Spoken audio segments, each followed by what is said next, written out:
Tonight, the topic we explore is the extraordinary life of Joan of Arc, the young French heroine whose courage, faith, and leadership inspired a nation in the midst of war. From peasant girl to military commander, her divine visions propelled her to the forefront of history, where she led armies and crowned a king. Her legacy continues to shine through centuries of war, faith, and resistance. Joan's martyrdom and canonization reflect a powerful story of conviction and strength. So before you get comfortable, as always, take a moment to like the video and subscribe to the channel, only if you enjoy our content.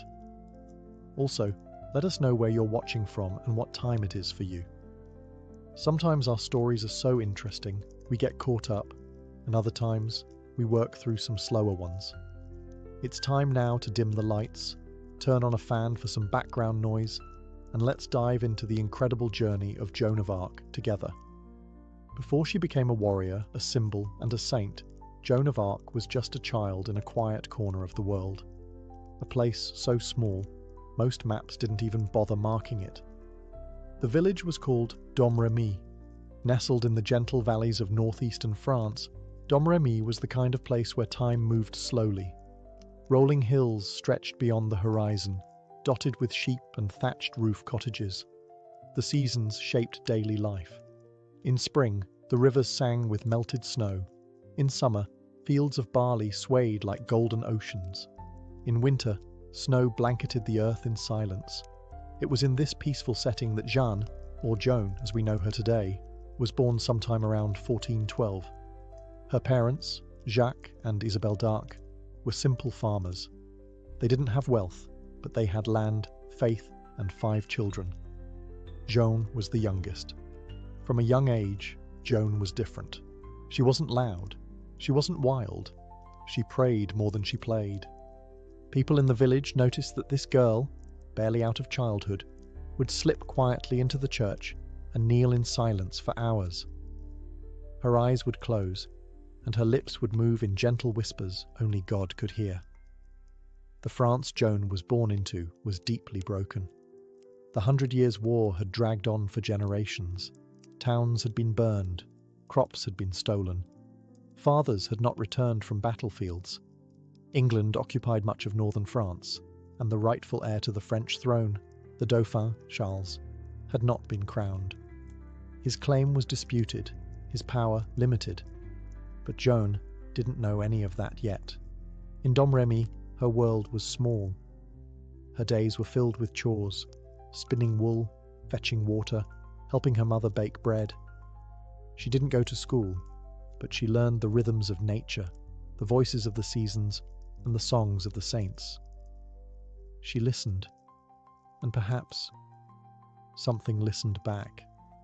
No one in Domremy could have guessed what destiny had planned for this quiet girl with rough hands and a reverent heart. But in time, Joan would leave that sleepy village, and the entire world would remember her name. Domremy was where she began, but it would not be where she stayed. While Joan's world was small and quiet, the world beyond her village was loud with chaos. France was not whole.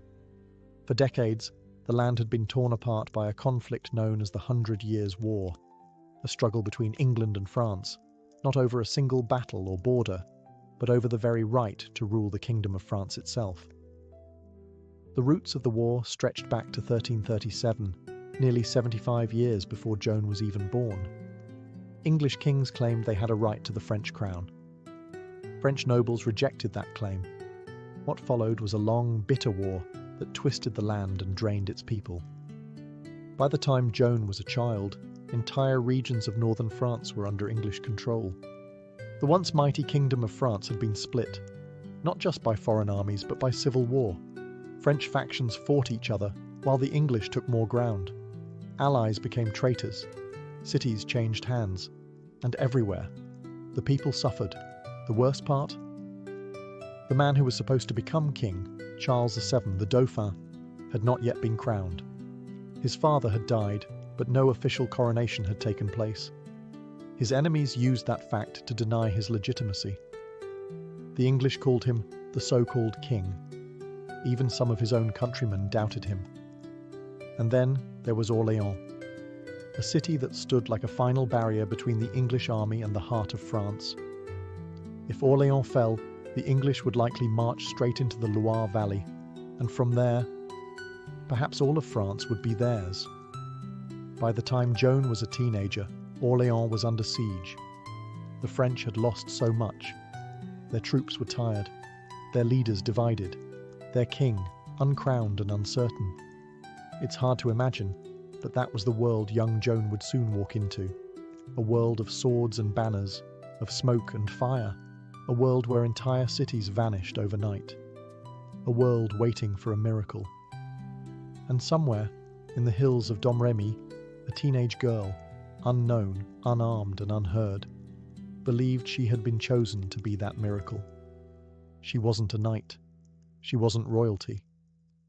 But in a country at war, sometimes the quietest voice becomes the one the world needs most. Before the voices, before the battles, before history etched her name into the stones of cathedrals and the pages of books, Joan lived simply. Her home in Domremy was small but strong, built from timber and stone, nestled near the river Meuse. The Dark family was not rich, but they had enough. Her father, Jacques, was a respected farmer and village official, serious perhaps, but steady.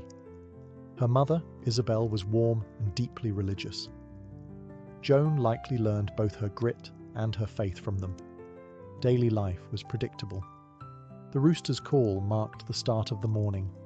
Joan would rise early, help her mother knead bread or tend the animals. She learned how to sew and spin, like most girls did. She learned how to listen, which few ever mastered. Education in Domremy was rare. Joan couldn't read or write, but that didn't mean she wasn't intelligent. She listened to scripture during Mass. She memorized prayers. She absorbed stories told by priests.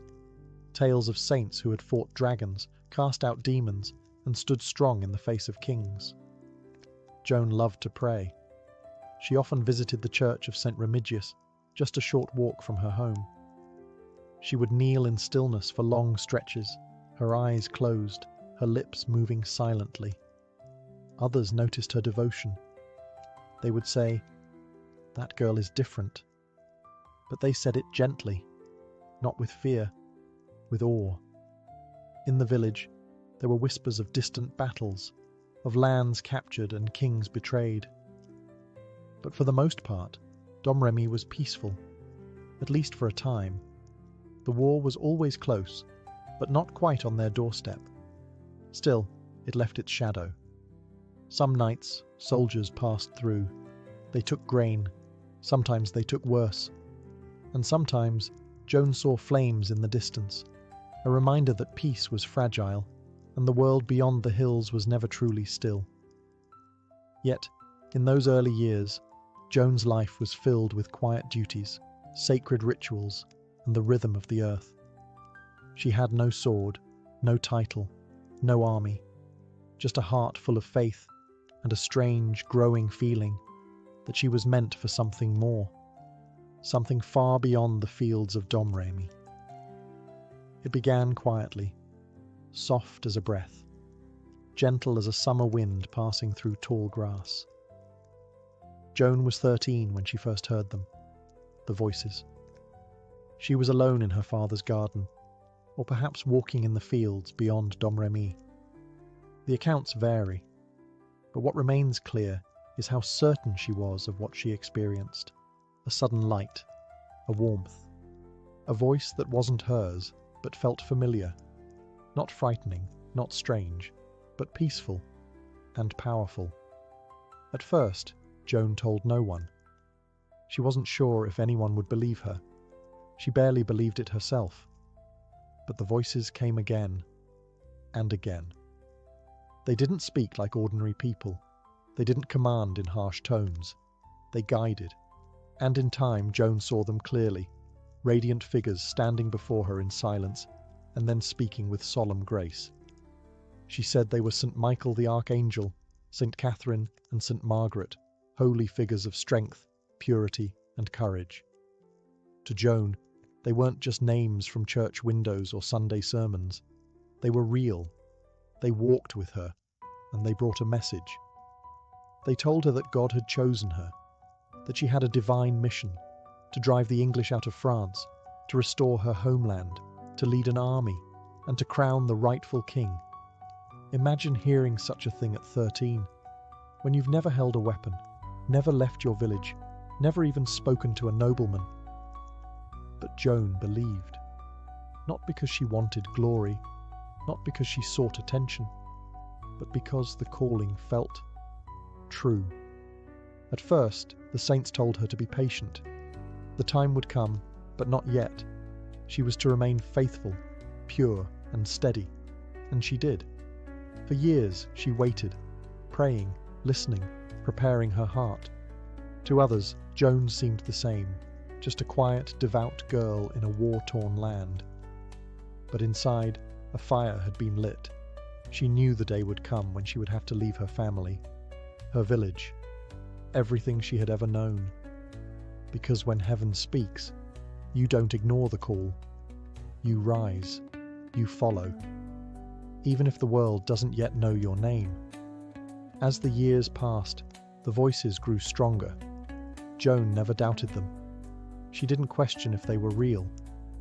To her, they were as present as the wind that stirred the fields outside Domremy, unseen, but unmistakably there. They didn't just speak once and vanish. They returned often, always clear, always patient. She could feel when they were near. Sometimes there was a glow, other times a silence that wrapped around her like a cloak. Saint Michael the Archangel came first, the warrior of heaven, protector of the faithful. His voice was calm but firm, like a commander who knew the path ahead, even if Joan didn't. He was followed by St. Catherine of Alexandria, known for her wisdom and eloquence, and St. Margaret of Antioch, the martyr who stood firm even when the world turned cruel. Together, they became her guides. They told her that France was suffering not just from war, but from despair, that the English occupation was more than a political matter. It was a spiritual crisis. The land had lost its soul, the people had lost their faith. And Joan, this peasant girl in a forgotten village, was to be the light that would lead them back. They told her that she would wear armour, that she would raise a banner in the name of God, that she would lead the Dauphin, the uncrowned prince, to his rightful place at Reims. They didn't promise her safety. They never said it would be easy. They only said it was her path. At first, Joan tried to keep it all to herself. Who would believe her? A girl hearing saints? A girl meant to fight a war? But the voices didn't go away. They grew firmer, more insistent. And eventually, Joan understood. It was time to act. She was no longer just a girl in Domremy. She was a messenger, a servant, and soon, a soldier. The saints in her ear weren't sending her toward comfort. They were sending her into fire, and she was ready to walk through it. Because when the divine calls you by name, you answer. Joan didn't dream small. She didn't see herself as just a helper or a voice from the crowd. Her visions weren't vague feelings or quiet wishes. They were clear, purposeful, burning with certainty. She saw herself riding into battle, not in fear, but in faith. She saw cities freed. She saw the French army, once fractured and hopeless, rallying behind her. She saw the Dauphin, Charles, crowned in the grand cathedral of Reims, just as tradition demanded, just as heaven desired. These weren't fantasies. To Joan, they were glimpses of a future that had already been written, and she had simply been chosen to carry it out. But she also saw resistance. She knew there would be danger. Her voices never promised her comfort, only conviction. They told her she would face doubt, that men, especially powerful men, would question her, mock her, try to silence her. But none of that frightened her. What frightened her was doing nothing. The longer she waited, the heavier the visions became. It was as if they pressed on her chest, urged her forward, reminded her, gently but firmly, that she had been called to act, not later, but now. She tried, at first, to speak to people in Domremy. Some listened kindly. Others nodded but didn't take her seriously. A girl talking about leading armies? It sounded more like a tale from the pulpit than a plan from a teenage farm girl. But Joan kept speaking. The urgency wouldn't let her stay quiet. She knew that France was hanging by a thread. The English siege of Orléans had dragged on for months. If that city fell, the path to the heart of France would be wide open. The Dauphin would be cornered. The dream of a free and united France could vanish completely. And so, Joan's visions pointed her there, to Orléans, to the place where hope was flickering like a candle in the wind. It wasn't just about strategy or land, it was about faith. Faith in a voice, faith in a mission, faith in something bigger than fear. Joan had never been to a battlefield. She had never given a command, but in her heart, she already saw the victory. Now, she just had to go make it real. Joan knew she couldn't fulfill her mission alone. She needed to reach the Dauphin, Charles, the rightful heir. She needed to look him in the eye and tell him what heaven had told her, that he was meant to be king, and that she was meant to lead him there. But Charles was far away, hiding in the Loire Valley city of Chinon, surrounded by nobles, guarded by soldiers, and separated from Domremy by miles of dangerous, war-torn land. She was a teenage girl, unknown, untrained, uninvited. How could she possibly reach him? But Joan didn't hesitate. With the blessing of her voices, she travelled to the nearby town of Vaucouleurs, where a local commander named Robert de Baudricourt held influence. She told him what she had seen. She told him she was sent by God to save France. At first he laughed. A girl? Sent by God? To lead armies? But Joan was persistent. Day after day she returned to his doorstep. She wasn't arrogant. She was patient, firm, and unshakable in her purpose. People in the town began to notice her. They didn't see a mad girl. They saw someone with conviction. Eventually, Baudricourt agreed to help.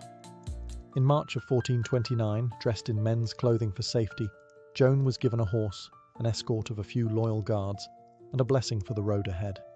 It was not a grand army, but it was a beginning. Her journey to Chinon began. The path was treacherous. English patrols roamed the countryside. Roads were muddy, bridges broken, villages burned. But Joan pressed forward. Day and night she rode. Through forests, across rivers, past silent fields where battles had once raged. She didn't look back. For most people, this journey would have been the end of the story, the brave attempt of a girl who tried. But for Joan, this was only the first step. She was not travelling to plead. She was travelling to claim her role. The voices had spoken. The vision was clear. And now, the girl from Domremy was on her way to meet a prince and to change the destiny of a nation. After 11 days of riding through enemy territory, Joan arrived at the royal stronghold in Chinon. The castle stood tall above the town, grand, imposing, filled with nobles and guards. Inside its stone walls, the man who claimed to be the rightful king of France waited, Charles, the Dauphin. But Charles was cautious. He had heard of Joan, the girl claiming divine guidance, but he wasn't convinced. He wanted proof. He wanted to test her. So he disguised himself. He stood in the crowd, dressed not as a prince, but as a simple courtier. Another man sat on the throne, pretending to be him. When Joan entered the hall, surrounded by curious onlookers, she didn't hesitate. She didn't look to the throne. She walked through the crowd, straight toward the real Charles, and bowed. The room fell silent. Charles was stunned. She had never seen him before. There were no portraits, no messengers. And yet, she knew him. She recognized him. She told him of her visions. She told him of the saints. She told him what God had revealed, that he was the true king of France, and that she had come to see him crowned. But Charles wasn't ready to believe so easily. He ordered theologians, bishops, and nobles to question her for days. They tested her faith, her knowledge, her intentions. Some tried to trap her with clever words, others waited for her to slip or contradict herself. She never did. She spoke plainly, humbly, with unwavering certainty. She was not there for glory. She asked for no reward. She only asked for an army, so she could lift the siege of Orléans and lead Charles to Reims for his coronation. It was a wild request, but over time the court began to shift. The more they listened, the more they believed. Not just because of what Joan said, but because of how she said it, with quiet confidence, with fire behind her eyes, with something that felt holy. And so, against all odds, Charles agreed. He would give her what she asked for, a sword, a banner, and command of troops. In that moment, Joan didn't just enter a castle, she stepped into history. The shepherd girl was now a general. Joan had passed the first test. She had found Charles and convinced him to listen. But that wasn't enough. Before any army would follow her, before any noble would dare ride beside her into battle, she had to prove herself. Not just to the king, but to the church. You see, this wasn't just a time of war. It was a time of deep religious fear. Heresy was punished with fire. Witchcraft was whispered about in every shadow. And here was a teenage girl claiming to speak directly with saints and asking for soldiers. Charles couldn't take that risk without certainty. So he sent her to Poitiers, where a panel of church officials, theologians, priests, scholars, would examine her. They questioned her for days, not about war, not about tactics, but about her soul. Who were these voices? What did they say? Why had they chosen her? They asked about her childhood, her prayers, her dreams. They studied her closely, looking for signs of pride, madness, or deception. They wanted to know if she had been led by heaven or something darker. Joan answered every question calmly. She spoke not like a preacher, but like someone who had lived what she believed. Her words were simple, but her faith was unshakable. She didn't boast. She didn't claim to know the future. She only said what had been revealed to her, and that she would obey the will of God, even if it cost her everything. One scholar asked her, "Do you believe you are in God's grace?" It was a trap. If she said yes, she would sound arrogant. If she said no, she would seem unworthy.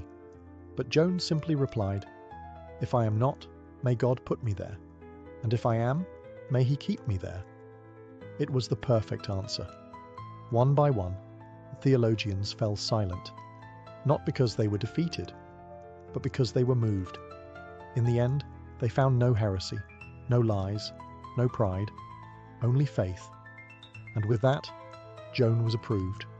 A banner was made, a sword was sent for, and an army, though small at first, was placed under her command. She had passed the test, and now it was time for war. Joan was no longer just a village girl with visions.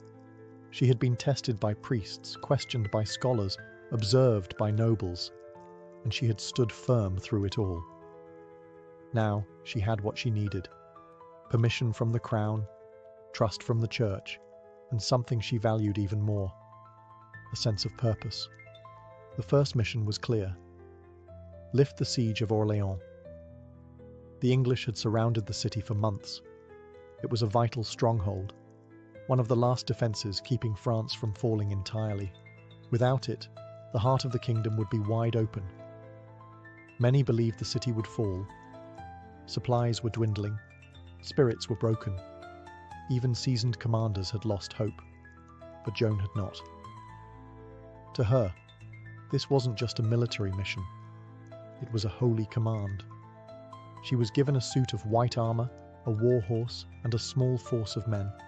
But what truly stood out wasn't her sword, it was her banner. Joan chose not to carry a weapon into battle. Instead, she carried a large white banner, painted with golden lilies and the image of Christ holding the world in his hands. At the top were the names Jesus and Mary. To Joan, the banner wasn't just a symbol, it was a promise. She believed it would guide her, protect her, and remind her men that they rode under divine will. not just royal orders. She prayed constantly, before each campaign, before every decision. She confessed often and encouraged her soldiers to do the same.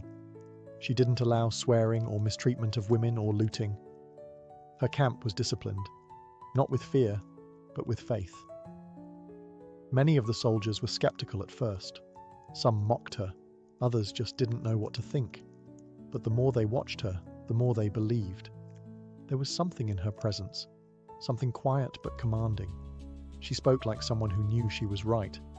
And even hardened fighters began to see her not as a strange girl, but as a leader.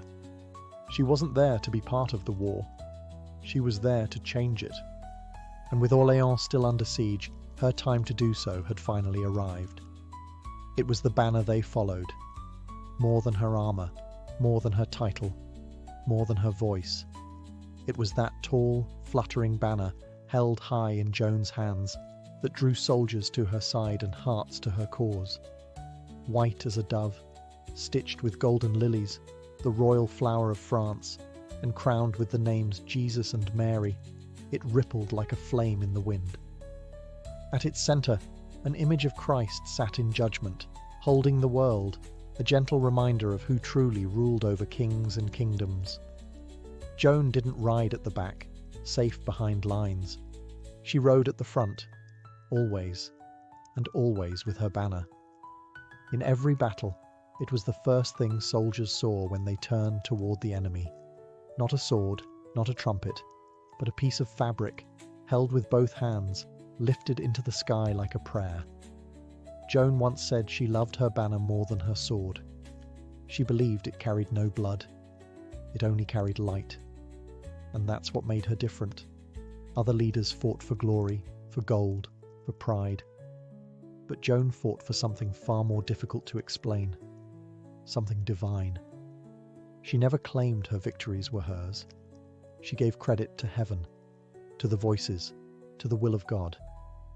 Still, those around her couldn't help but feel something powerful when she passed by. Something that couldn't be measured by military rank. Veterans who had seen 100 battles suddenly felt hope again.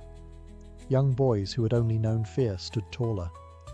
Even commanders, skeptical and proud, began to respect the girl in white.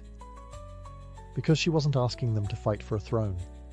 She was asking them to believe. And belief, as they would soon see, could be more dangerous than any blade. With her banner fluttering above her, Joan prepared for her first campaign. A march to Orléans, where one of the greatest sieges in French history still dragged on. She wasn't just carrying fabric into battle. She was carrying a symbol, a message, a holy command stitched in thread. And it would soon fly above a battlefield drenched in doubt and longing for a miracle. The city of Orléans had been under siege for nearly 7 months. Surrounded by English forces, the people inside were starving. Supplies were low. Morale was lower.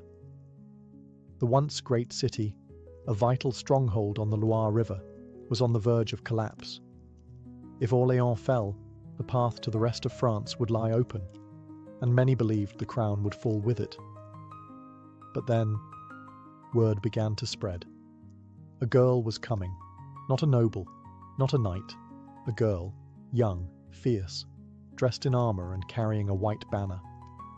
The people whispered her name, Joan.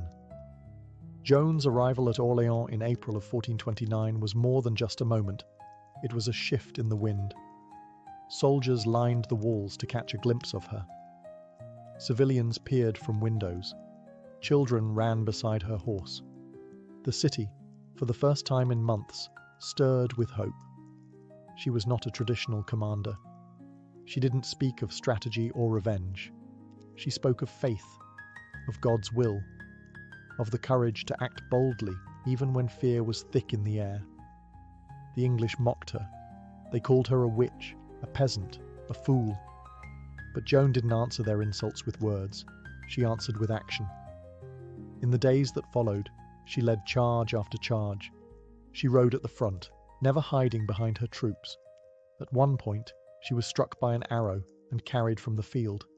But she returned later that same day, bloodied but unbroken, leading her men once more with her banner held high. Her courage was not reckless, it was contagious. French soldiers who had once cowered behind walls now surged forward. Skirmishes turned to victories. The tide began to turn. And on May 8th, 1429, the unthinkable happened. The English, battered and demoralized, lifted the siege. Orléans was free. The bells rang out. People wept in the streets. They embraced one another as if waking from a long nightmare. And at the center of it all was a teenage girl from a forgotten village, who had come not with a sword in hand, but with faith in her heart. Joan had done what no one thought possible. And yet, this was only the beginning. Victory at Orléans changed everything. It wasn't just a military success. It was a miracle. The French people had been drowning in despair, watching their lands disappear inch by inch, year after year. Then suddenly a teenage girl in white armor arrived and turned the tide. Joan had done what seasoned generals could not, and now people believed. Word of her victory spread like fire across the kingdom. Villagers spoke her name with reverence. Priests called her heaven sent. Soldiers, once skeptical, now clamored to fight beside her. Even hardened commanders began to bow their heads when she passed. For France, this wasn't just the lifting of a siege. It was the lifting of fear. Something had shifted in the soul of the nation. For the first time in years, the French dared to think that perhaps, just perhaps, they could win this war. But Joan didn't pause to celebrate. She knew her mission wasn't over. The voices had been clear. She was to see the Dauphin crowned at Reims. And that was no small task. The traditional site for French coronations, Reims, lay deep in enemy-held territory. To get there, Joan and the French army would have to march through towns occupied by hostile forces, past English and Burgundian resistance, across bridges that might be burned and roads that could be blocked. Many in Charles's court hesitated. They advised delay, diplomacy, caution. But Joan stood firm. "The way is hard," she said, "but I was born for this." And the Dauphin, still uncertain, still weighed down by doubt, chose to trust her. Troops were gathered, supplies loaded. The plan was simple in spirit, but bold in action. March to Reims. Crown the king. Show the world that France still lived. Each victory they won along the way made the next one easier. Some towns surrendered without a fight. Others opened their gates joyfully. People welcomed Joan like a saint, laying flowers in her path. She wasn't just leading an army anymore. She was leading a movement, one powered by faith, fueled by courage, and destined for history. The war wasn't over. The dangers ahead were many. But the tide had turned, and Joan was riding it.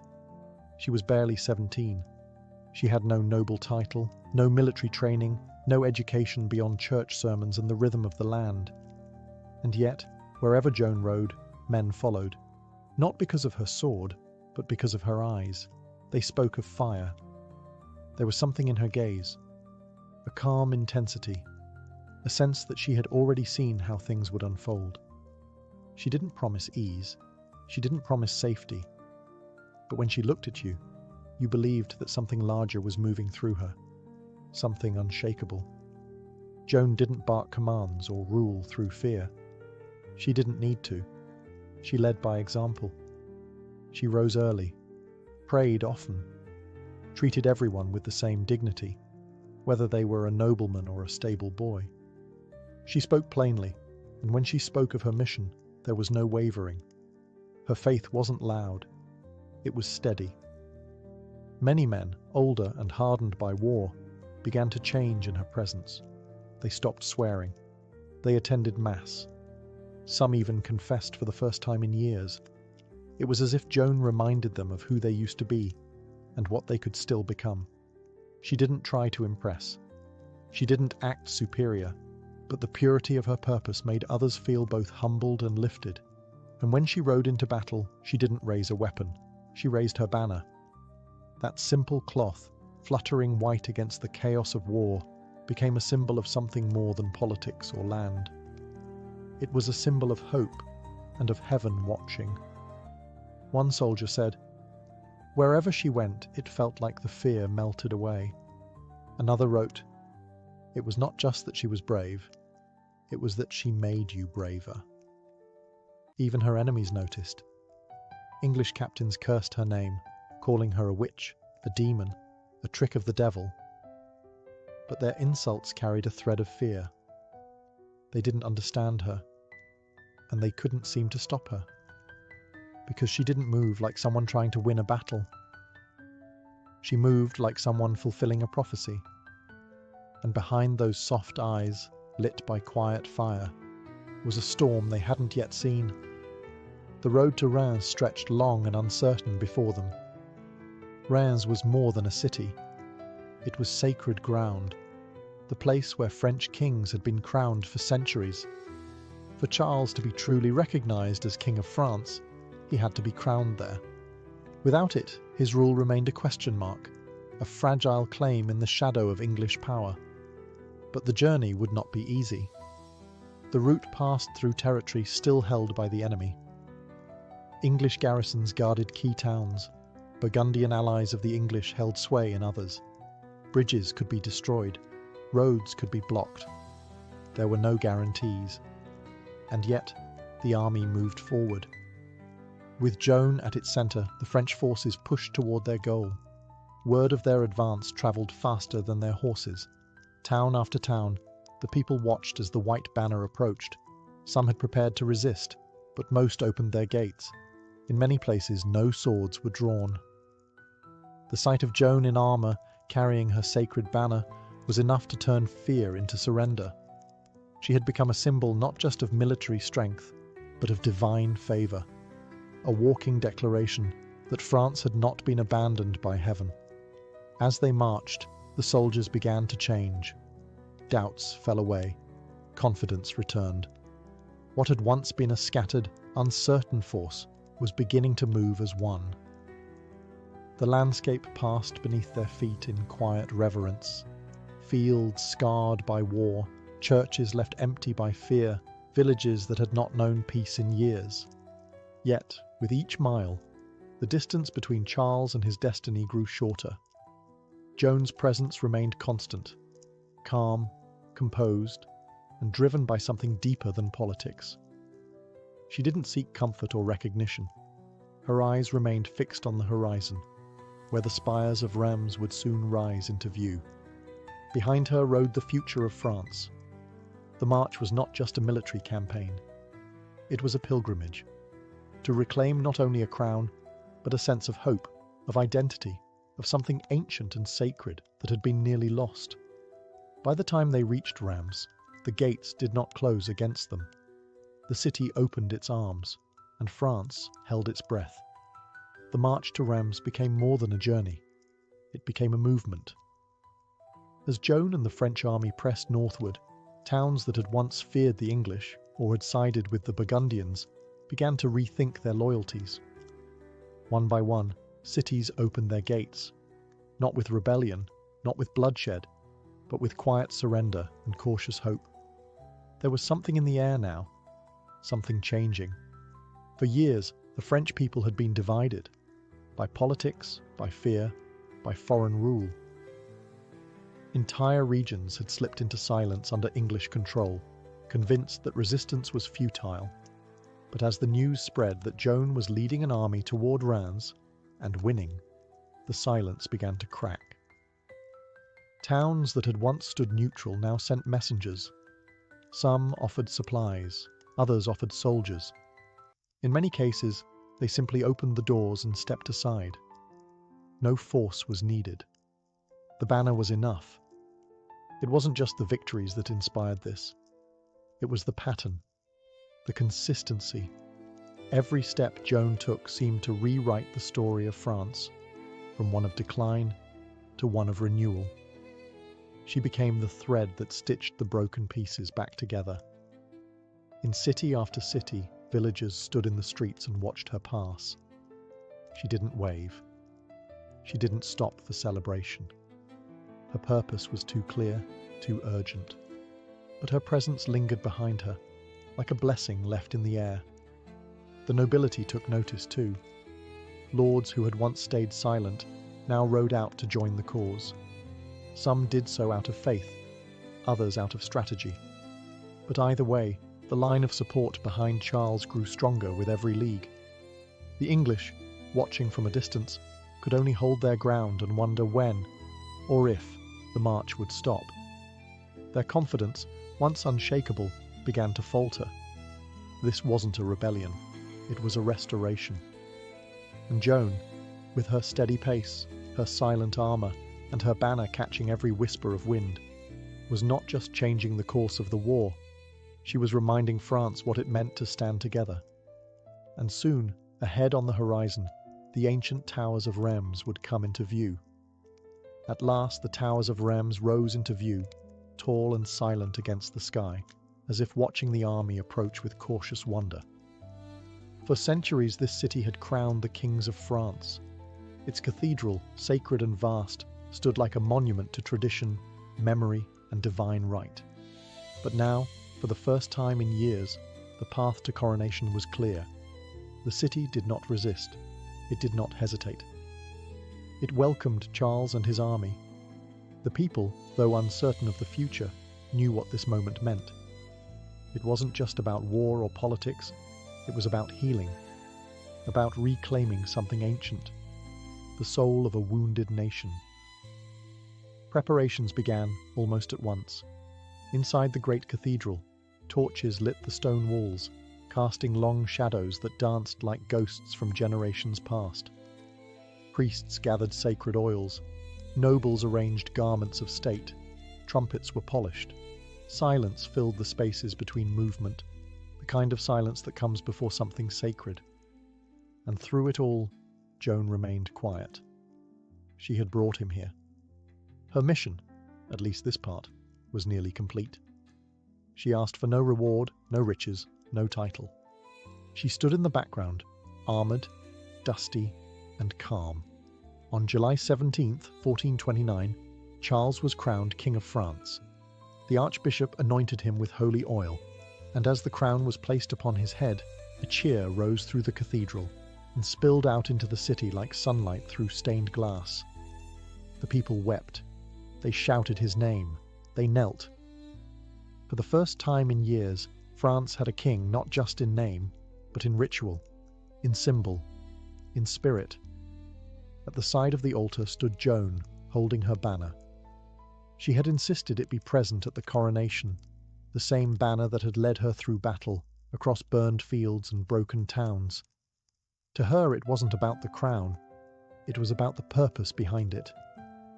That day, history shifted.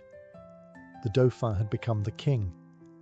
France had taken a breath it hadn't drawn in years, and the girl from Domremy, once unknown, once doubted, had delivered a nation to its destiny. The bells of Rheims still echoed. The crown rested on Charles's head. The people called him king. But behind the celebration, something colder had begun to stir. Joan had delivered everything she promised. She had lifted the siege of Orléans. She had led a triumphant march across enemy territory. She had brought the Dauphin to Rheims and watched as he became a crowned monarch. Her banner had never fallen. Her courage had never faltered. But not all were grateful. In the polished halls of the royal court, whispers replaced cheers. Among nobles and advisers, unease began to grow. Joan was not one of them. She had no bloodline, no political ties, no interest in diplomacy or courtly games. She didn't speak in riddles or flatter with empty words. She told the truth. She spoke with fire, and she believed her mission came not from kings, but from heaven. That frightened people. To some, she was a miracle. To others, a disruption. Her presence made the powerful uncomfortable. Her fame outshone the men who had sat by in silence while France burned. Now, with Charles crowned, some believed her role was complete, that she should return to her village, disappear into history, and let the court reclaim control. But Joan had no intention of stopping. Her voices had not told her to rest. They had not released her from her mission. There was still work to do, land to reclaim, battles to fight, justice to restore. Yet Charles, newly crowned and cautious, began to hesitate. He no longer moved with the urgency he had when he was desperate. The court urged restraint. They spoke of alliances, truces, and the risks of pressing too far, too fast. Joan's call for continued action began to fall on quieter ears. She had stood with him in the cathedral. She had helped place the crown upon his head. And now, as politics returned to the throne room, she began to feel the chill of distance, not from enemies, but from those she had fought to serve. Joan's victories had changed the war, but they had also changed how the world saw her, and not everyone was ready for the kind of change she brought. The crown had been placed, the victory parades had passed, and the cathedral doors had long closed behind them. France had a king once more, but for Joan, something vital had begun to slip away. King Charles VII, once hesitant but reliant on her, now stood more distant. He had been a man in search of legitimacy, and Joan had delivered it. Yet now that his crown was secure, his need for her had changed. Where once he had listened intently to her visions and trusted her instincts in battle, now he turned to his counselors, men of rank, of court, of calculation. They didn't speak her language. Joan spoke with certainty, with fire, with divine urgency. They spoke of treaties and time, of slow steps and careful hands. She moved as one called by God. They moved as those guarding power. And Charles, caught between them, began to drift away. Joan asked to continue the campaign. She urged him to strike while momentum was still theirs. Paris, the heart of France, remained under enemy control. She wanted to take it. She believed they could. But Charles delayed. He entered negotiations with the Burgundians. He signed treaties that promised little and delivered less. His court grew cautious, suspicious even, of Joan's influence, her popularity, her growing legend. She was no longer the mystery girl arriving in a burst of hope. She was now something harder to define, a force that didn't fit into royal plans. Charles stopped sending her reinforcements. He limited her authority. He listened when others questioned her voices, her intentions, her place in the order of things. Still, Joan pressed on. She led small campaigns. She liberated towns. She fought without the full strength she once commanded. Her belief never wavered, but her support did. And while the king rested behind palace walls, the girl who had carried his name across the battlefield found herself increasingly alone. Not abandoned, not yet, but no longer fully welcomed either. What Joan didn't know was that the greatest threat she would soon face wouldn't come from an enemy sword, but from a turning tide within the very nation she had given everything to save. The war had not ended with the coronation. While King Charles lingered in negotiations and political caution, Joan continued to fight. With a smaller force and waning support, she turned her attention north, to places where the English still held power, and where Burgundian allies of the enemy still threatened the heart of France. One such place was Compiègne. It was a strategic town, not large, but vital. In the spring of 1430, Joan moved to defend it. She knew its fall would strengthen enemy lines and weaken France's fragile gains. Her forces were few, but her determination remained intact. The fighting came swiftly. On May 23rd, Joan rode out with a small contingent to confront a Burgundian assault just outside the city walls. The battle was sudden and chaotic, more a skirmish than a siege. As the tide turned against her, she ordered a retreat, hoping to draw her soldiers back behind the safety of Compiègne's gates. But as they neared the drawbridge, the gates were closed. To this day, no one knows exactly why. Some say it was fear, that the guards panicked. Others whisper of betrayal, that someone had given the order to shut her out. Perhaps it was confusion, or perhaps it was fate. Joan was surrounded. She fought until she was pulled from her horse and dragged to the ground. She had faced swords before, stared down the fury of armies. But this moment was different. This time, there was no escape. She was captured by the Burgundians, French allies of the English. They didn't treat her as a noble prisoner of war. To them, she was more valuable as a symbol and as a bargaining chip. From the fields outside Compiègne, Joan was taken away in chains. Her armor was removed, her banner gone. The girl who had once led thousands now found herself in a dark cell, watched by guards, her future uncertain. And from the royal court, from the king she had crowned, there came no rescue. No army was sent, no gold offered, no message of defiance or support. France's saviour had been captured, and the silence from her own kingdom would soon become louder than the voices that once guided her. After her capture at Compiègne, Joan was taken into Burgundian custody, not as a soldier, not as a noble, but as a curiosity, a prize, and a threat. For months she was moved from one stronghold to another, kept under heavy guard, far from the battlefield and far from any friendly faces. Word of her imprisonment spread quickly. Across France, people waited to see what would happen next. Would the king demand her release? Would he offer ransom, as was customary for prisoners of her status? But no such offer came. King Charles, now secure on his throne, remained silent. Perhaps he feared the controversy she carried. Perhaps the politics of the court had shifted too far. Perhaps he believed there was nothing more she could do for him. Whatever the reason, he did not act, and so Joan remained alone. The Burgundians, meanwhile, saw an opportunity. Joan was too dangerous to release, too powerful a symbol to keep. But there was someone who would gladly take her, and pay handsomely for the chance. The English. To them, Joan was more than an enemy. She was an embarrassment, a peasant girl who had undone years of their campaign, who had made them look weak, who had inspired an army with nothing but faith and fire. They didn't want her silenced. They wanted her discredited. The transaction was quiet, but decisive. For 10,000 livres tournois, a large sum at the time, the Burgundians handed her over. She was transferred to the English, brought to the city of Rouen, their stronghold in occupied France.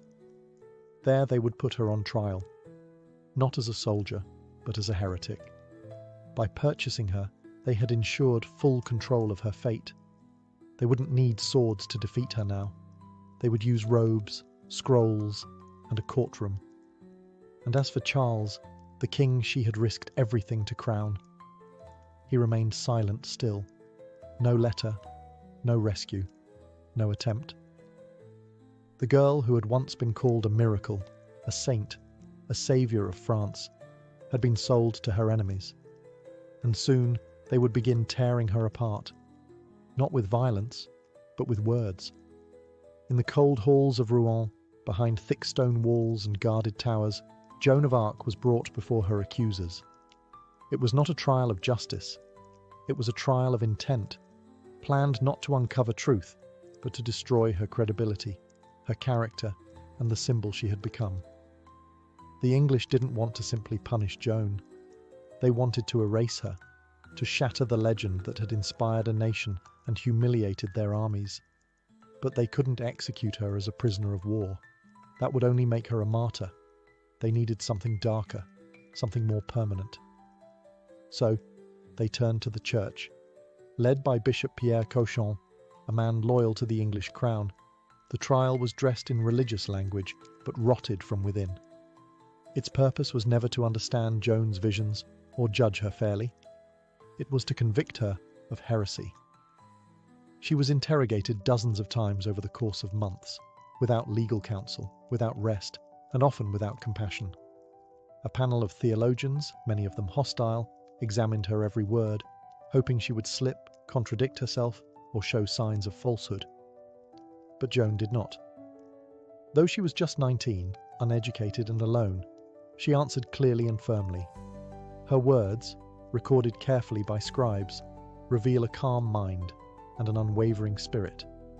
They asked her about her voices, who they were, what they said, why they chose her.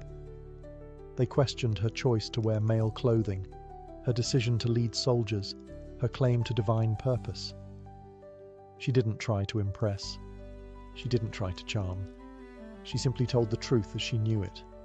Her calmness frustrated them. Her intelligence surprised them. Her clarity frightened them. Because even chained, even alone, she still carried authority. The church court was meant to break her. But instead, it revealed something even more powerful. A young woman who would not lie to save her life. Behind the pomp of the trial and the authority of robes, her accusers scrambled for a way to silence her that would not make her a hero. But the truth was already out. The story was already written in the hearts of her people. Still, the sentence would come, and they would make her pay for her courage. Through endless questioning, under the weight of chains and the pressure of fear, Joan remained steady. She was not defiant in the way of a soldier boasting victory. She was quiet, composed, firm. Her strength was not loud. It was deep. She didn't argue. She didn't cry out. She answered when asked and sat silently when not. Her stillness unnerved her accusers more than anger ever could. The court had hoped for confusion. They found conviction. They had hoped for contradiction. They found clarity. She never wavered from her claim that the voices she heard were sent by God, that St. Michael, St. Catherine, and St. Margaret had guided her, that they told her to lift France from despair and lead Charles to his rightful crown. She did not speak of politics. She did not blame others.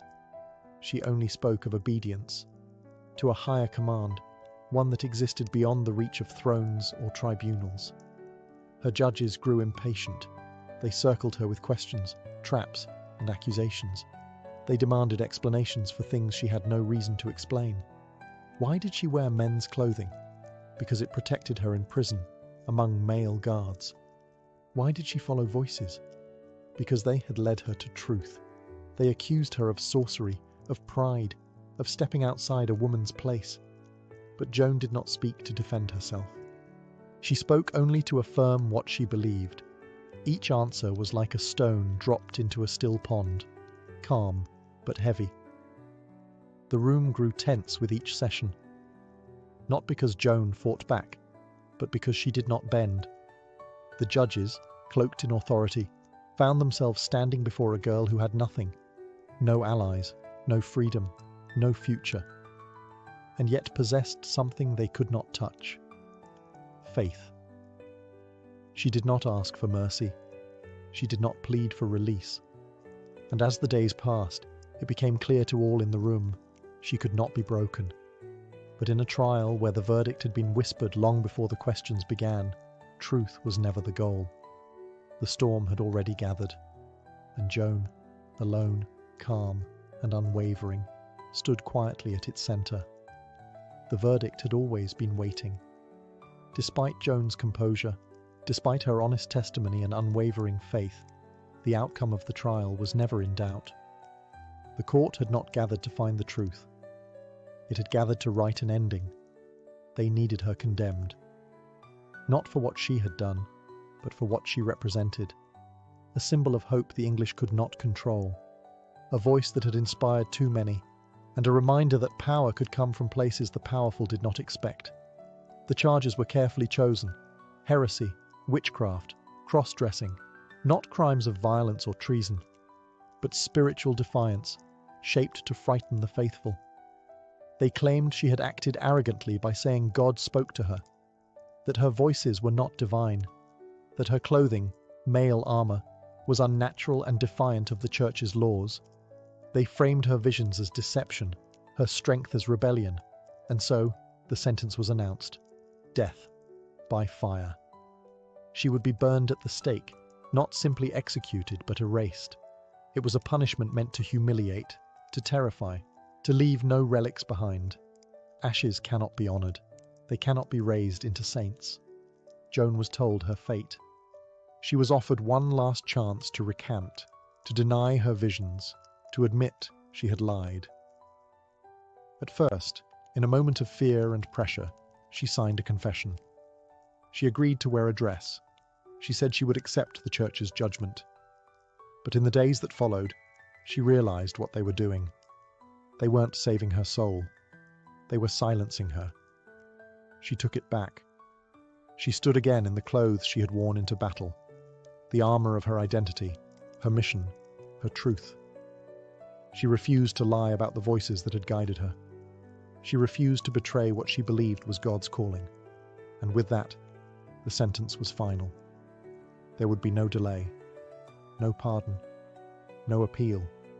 The fire would be prepared. The crowd would gather. And Joan of Arc, the girl who heard saints, who lifted a nation, who crowned a king, would now face the flames of the very world she had fought to save. The morning of May 30th, 1431, was quiet in Rouen. But the silence did not last. Word spread quickly through the city. Joan of Arc was to be executed. The townspeople came in crowds, some out of curiosity, some in mourning, and others unable to look away from history unfolding. At the center of the marketplace, the stake had already been raised. Piles of wood were stacked high. Guards stood watch, their eyes uneasy. Even among her enemies, there was discomfort. This wasn't a battlefield. It was something colder, final. Joan was led from her cell. She wore a simple dress. Her head had been shaved, her hands were bound, but she walked without resistance. No crying, no anger, only a stillness that unnerved those around her. She asked for a cross. A kind soul, a priest, quickly fashioned one from 2 pieces of wood and handed it to her. She held it tightly, pressing it to her chest as she was led up the platform. She asked for another to be held high so she could see it as the flames rose. Witnesses said she looked up at it as if it were the only thing that mattered. When the executioner lit the fire, the wind caught it quickly. The flames rose fast, climbing the wood like hungry hands. The smoke curled into the morning air. The heat began to swell around her, and through it all, Joan remained calm. She did not curse her judges. She did not scream for help. The crowd watched, stunned, as a 19-year-old girl met death with the same quiet courage she had carried into every battle. Her final word, spoken through smoke and rising fire, was Jesus. Some wept. Others could not bear to look. Even the executioner, hardened by duty, later confessed he had never felt such fear. Not of Joan, but of what had been done to her. When the fire was out, nothing was left but ashes. And yet from those ashes, something unshakable began to take root. Joan's body had been taken, but her story had just begun. The flames of Rouen had done their work. Her body was gone, her voice silenced. But the echo of Joan's life began to grow louder in the days that followed. What had once been rumour became reflection. What had been seen as myth was now remembered as truth. The people of France, many of whom had doubted her at first, now spoke her name with reverence.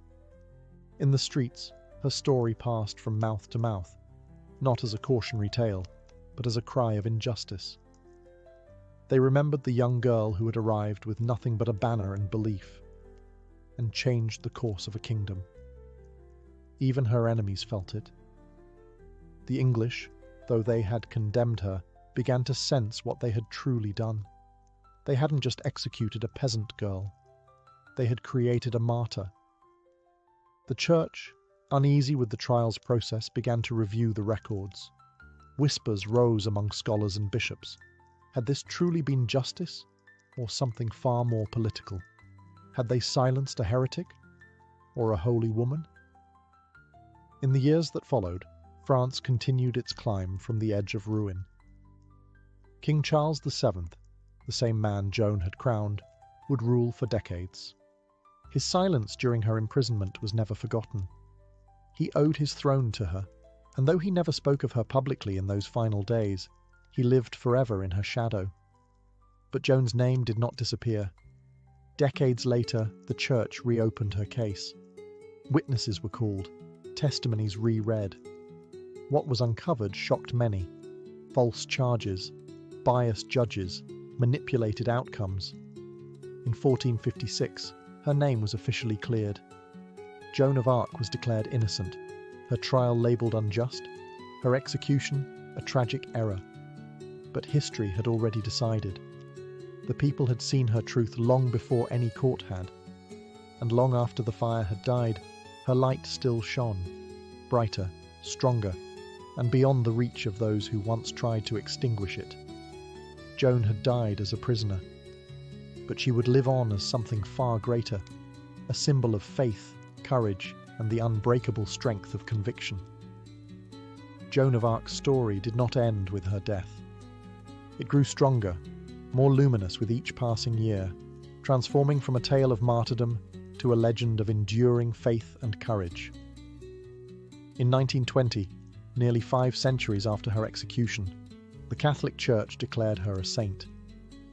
The process that led to her canonization was long and thorough, but it was the culmination of a journey that began on the battlefield and ended at the altar. Her legacy, however, had never depended on the actions of the Church. It was woven into the fabric of French history, into the hearts of the people who had followed her, prayed for her, and wept for her. Joan had been a symbol of hope when all seemed lost, and that hope had never truly died. Through the years, her name became synonymous with courage in the face of oppression. Soldiers, saints, and leaders from all corners of the world looked to her example, not for military tactics, but for the conviction to stand firm in the face of seemingly insurmountable odds. Her story transcended borders. Joan became not just a figure of French pride, but of universal inspiration. Her rise from humble beginnings to the forefront of a nation's destiny was proof that power doesn't always rest in thrones or armies. Sometimes it resides in the hearts of those who refuse to be silenced, who refuse to be anything less than who they were called to be. Over time, Joan's image evolved. In the early days after her death, she was remembered with sorrow, with reverence, as a tragic hero. But soon, the narrative shifted. She was no longer simply the girl who was burned at the stake, but the warrior who rose above the trials of her time and became a beacon of light. Her canonization was a moment of reflection, not just for the Church, but for the world. Joan had not only saved France, she had saved the hearts of those who believed in the impossible. And in doing so, she became an eternal symbol of divine strength and resilience. Joan of Arc's legacy was not just a national treasure, it was a global one, a reminder that sometimes the bravest among us are the ones who stand alone.